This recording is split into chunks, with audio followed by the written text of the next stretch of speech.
A labor or trade union is an organization of workers dedicated to protecting members' interests and improving wages, hours, and working conditions for all.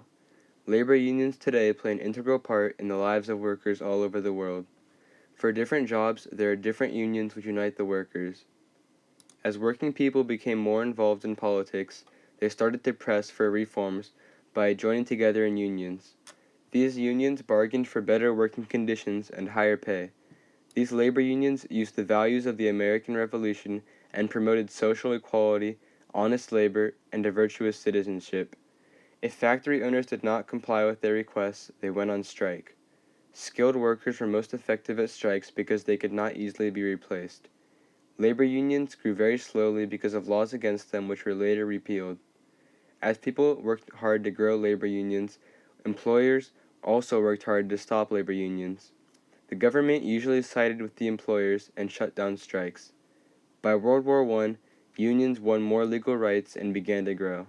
However, with the prosperity in the 1920s, organized labor declined, and labor unions were not needed as much. In the 1930s, during the Great Depression, President Roosevelt started supporting labor unions.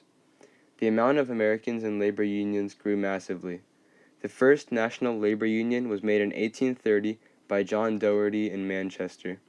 It attempted to unite the productive classes with one common bond of union. To spread awareness and legitimacy, the union began a weekly publication. The National Labor Union was the first national labor federation in the United States. It was founded in 1866 and led by William H. Silvis. It paved the way for other labor organizations such as the Knights of Labor and the American Federation of Labor. The National Labor Union gained much of its support from construction unions and other groups of skilled employees, but also invited the unskilled and farmers to join. The National Labor Union was opposed to strikes and relied on political action to achieve its goals. It succeeded at first, but collapsed when it adopted the policy of electoral politics. Many of its supporters moved on to other organizations such as the Knights of Labor. The Knights of Labor was one of the most important labor organizations of the 1880s. It promoted social and cultural uplift of the working man, rejected socialism and anarchism, demanded the 8-hour workday, and promoted the producer's ethic of republicanism. By 1886, 20% of workers were affiliated with the Knights of Labor. The Knights of Labor existed until 1949.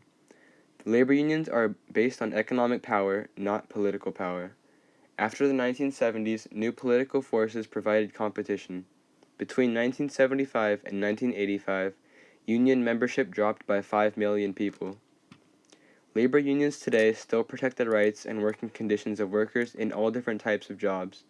There are over 60 labor unions across the United States and Canada, which help millions of workers. Leaders of unions are elected to make decisions on behalf of the members.